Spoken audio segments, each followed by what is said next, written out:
Something amazing.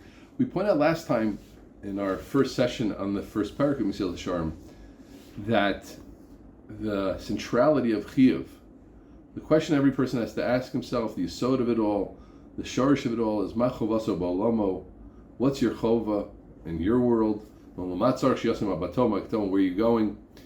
And we learn Yeshua, and the first 9 psukim of Yeshua are all about HaKadosh Baruch Hu speaking to him and telling him that he's going to be the mamshech, and he has to learn famous psukim, lo yomush sefer Torah z'mei v'yigisa b'yom v'layla. But now Yeshua is the leader. What's the first thing he says to Yam? Listen to this. V'yitzav Yeshua as shotrei am leimor. He spoke to the shotrim, he spoke to the kind of the police force, those who made the edicts of the Malchus, of the Malucha, of Klal Yisrael, known and enforced them. And he says, Ibra b'kera machane, v'tzovu esam, command the nation. So he commanded them, and they commanded, and he told them to command the nation to prepare food. Incredible. And the next thing he did was he spoke to Reuven and Gad, v'chetzi sheva Menashe, and he reminded them, Zochor. Remember, it's a davar shir tziva eschem Moshe Eved Hashem. Remember what Moshe Eved Hashem told you. And really the idea of Moshe being called an Eved Hashem in Yeshua is obviously the whole idea that he lived with the tziva of Hashem and Eved. The most basic concept, I think, of what an Eved is, what a servant is, and Moshe is called an Eved again and again in Yeshua, is that an Eved listens to what his master says. So we see again how central it is, the idea of obligation, and how much we have to work to get back into that concept, to understand that we're obligated, and that's what Yiddishkeit rests on. That's where our own success rests on. That's the yesod of a person, that's the shortage of a person, and we all know it, and we all have it, right? Every parent feels mechuyab to their children, and we get married knowing it's a creation, it's a sense of chiyuv to our spouses, our husbands, or our wives. So we do have that in us, and of course I speak to myself, but we have to more and more live with that. I'm a mitzuvos, a gadol mitzuvos, a greater is one who's commanded. And as much as we look for geschmack in Yiddishkeit, and we'll see in a moment, there are other aspects to things, but the idea of tzivah is so important. Okay, we continue. Hinei. We spoke last time about the idea that there is some individuality to the idea of chovaso ba'olamo, that diak which is made. Ba'olamo, his world, his circumstances, his obligations, his family, his abilities, his strengths, his weaknesses, his surrounding, his community, his world. But there's a more general answer to the question of ma chovaso ba'olamo and what you have to be working for. V'hinei ma shehurunu chachamenu zichron levaracha, what our rabbis have taught us, our chachamim, our wise men, sha'adam lo nivra, and this is just really a line that you have to think about and work on and reflect on and believe and take into yourselves. Sha'adam lo nivra l'saneg el Hashem l'lehenes b'ziv shchinaso. We say this, but it's absolutely incredible. Why did you come into the world? Why are we here? Why is there a me? Why is there a you? Like we said before, I'm here to be an Eved. I'm here for Klal Yisrael. On a certain level, no. You're here because the Rebbeinu Shalom wants to give you pleasure. Kadosh Baruch Hu wants a connection to you. He wants you to connect to Him in the deepest way possible and to enjoy that connection. That's what it says. He doesn't say Sh'adam lo nivra ella to bring kavod shemayim. Sh'adam lo nivra ella to give kavod to his parents. Sh'adam lo nivra ella to help Klal Yisrael. Sh'adam lo nivra ella to help kids off the derech. Sh'adam lo nivra ella to learn. No. Sh'adam lo nivra ella s'aneg el Hashem l'henas miziv shchinaso. Now I'm not sure exactly what the difference between Tanug and Hana is and Idun. And for sure there are differences. I just don't have a good thing to tell you. I try to share what I can share, and where I'm limited, and I'm limited, and not make up stuff. That's what we're about. We'll explain it, but you have to just take that in, right? How that fits with all the other ideas we know about living for Klal Yisrael, being an Eved Hashem, etc., needs understanding. But let Rabbeinu Ramchal, let our great guy, the Ramchal, let it speak to you. And the next line says, because this is the greatest pleasure. Now, there are those that are medayik, and I am not sure about this diak, and I'm going to share 2 ways to read the line. And I'm not sure it makes such a difference, but here are the 2 ways. Why is that what you're supposed to do? Take hana and tanug in Hashem. Take pleasure in your relationship with Hashem, because it's the greatest pleasure. The underlying theme is you're supposed to take the greatest pleasure there it is. Maybe you should eat pizza, maybe you should watch movies, Maybe you should watch sports. Maybe you should read literature. Maybe you should take a walk. Maybe you should see the Alps. Maybe you should take it easy. Maybe you should be comfortable. No. That's not the greatest pleasure. Kadosh Baruch Hu wants to get the greatest pleasure being connected to Him. Or it could be it's just like a clarification. It's just like a declaration.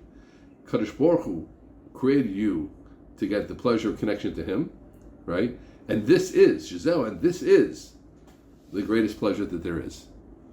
Okay, it's not such a difference because at the end of the day, we're still left with the point that Kadosh Baruch Hu wants us to get the greatest pleasure, which is connection to Him. So there's so much in that line, and so much to unpack, and so much to think about. So let's go share 2 or 3 points in this session about what this says to us. One is we have to get our head around that I am here to connect to Hashem, and not just to connect to Hashem, to be Ovid Him, and to work for Klal Yisrael, and to learn a lot, and to be an Eved. I'm here because the Kadosh Baruch Hu wants to give me something. Now, how could that be? What do you mean that's what it's all about? But if we think about it, and I think this line has to be understood in the light of other ideas which really were, I think, most strongly popularized by the Ramchal that we know, and there are different ways to say it, and don't, like we say in Hebrew, Al Titfos Oti B'Milah. I just want to get the general idea here is that Kadosh Baruch Hu doesn't need anything. He's not Ani Hashem Lo Shinisi. Kadosh Baruch Hu is absolute completion. And something complete doesn't need anything. I always tell my students, if I need you, the more I need you, the less complete I am, and the less good a Rebbe I am, because I'm getting something. I need my students to boost my self-confidence. I need my students to make me feel like I'm meaningful. Otherwise, I'm not meaningful. That means I'm lacking. But once I'm lacking, I'm not doing it for them. So Kadosh Baruch Hu is lacking nothing. That is Yesod Yesodis in Hashkafas Yisrael. Kadosh Baruch Hu is an absolutely complete being, Kol Minei Shleimus, etc. So why do we exist? Not because He needed us. As much as we can't understand, and we can't fully understand the whole Brias Adam, but as much as we can understand, it was for our sake. Meaning the Eibishter, I don't have to know if the word point is, in time is the right way to speak about it, because there was no time, but in Kadosh Baruch Hu's world, He suddenly said there is going to be Adam, and the reason as what we can't understand of why He took that massive step of not just being Him, because the world didn't always exist, right? At a certain point, less than 6,000 years ago, Kadosh Baruch Hu came and said, I want Adam, I want a world, right? But why? Because I want to do good to I want someone to give to. Ratzon Hatov Lahativ, right? The Kadosh Baruch Hu is goodness, and goodness wants to give. If you're a giving person, you want to give. That means that it was all about us. So of course now, when you say it like that, it makes sense that we're here to be the recipients of that good. It makes philosophically, and when you first see it, it seems so difficult, but when you think about it, it makes a lot of sense. Since the Kadosh Baruch Hu is ultimate good, and since the Kadosh Baruch Hu is ultimate completion, the world can't be for Him, but it has to be for someone, so it's for us. And now, what's real pleasure? So maybe Kadosh Baruch Hu means, have a lot of pizza, have a lot of iced coffee. Everybody likes iced coffee today, a lot of good tea, a lot of steaks. That's not the real thing. That's not real pleasure. And we all know that, right? All of us who enjoy things like that, and I include myself amongst those who understand those pleasures and enjoy them, but you don't feel great afterwards. That's not really what it is. The meaning, understanding of Tosfos, meaning the things you give your life for, right? An example, I think Rabbi Noah Weinberg used to say, if someone would tell you, I'll kill you if you don't shoot 1,000 babies, the person would never do that, right? Even without the tzivah of HaTorah, my chazit is Tfei, who says your blood is redder. You wouldn't do that because meaning, that cuts us off from meaning. So we're all, and I'm using meaning as one level of closeness to Hashem, but the pleasure of tefillah, the pleasure of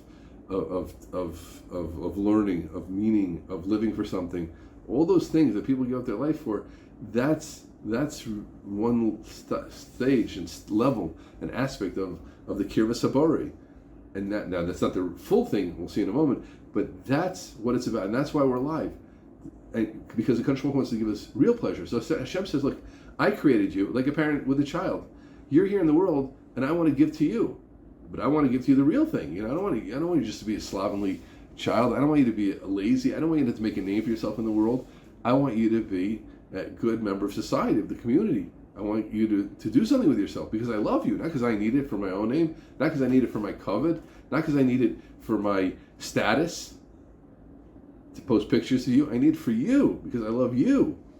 And I know or another way to say it is, I know that what you really want is to connect to me because that's really where it's at. So Kadosh Baruch Hu says, I created you because I love you, because I love you, I want to give to you, and I know the greatest thing I can give to you is me.